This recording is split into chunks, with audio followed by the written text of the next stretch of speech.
naagaha la qabo gabdhaha yaryara ka hadlooyaa okay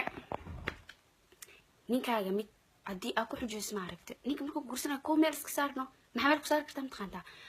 adiga lacag sas u badanna ma ka qaadaysid waxaa ka qaataa adiga 30,000 50,000 kadib waxaa dhahdaa 3 guri la igu saxiix dheh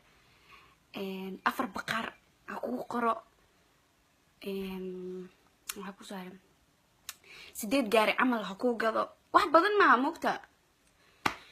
then intaas markaa ninka qaadid weligiis ma furaa forever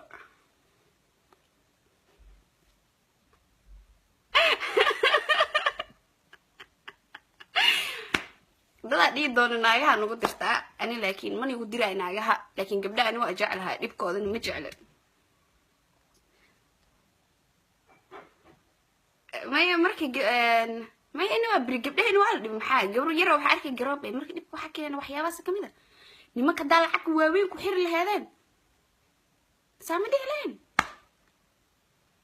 50,000 halkii nin hadii laga qaadi lahaa oo 3 guri igu saxiix la dhigi lahaa lacag badan ma moogida waxaas iska caadi waay waxaas u badan maaha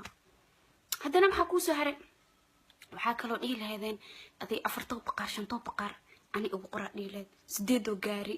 oo qatar ah waa ka gada lahayd markaas ma ku fur lahayn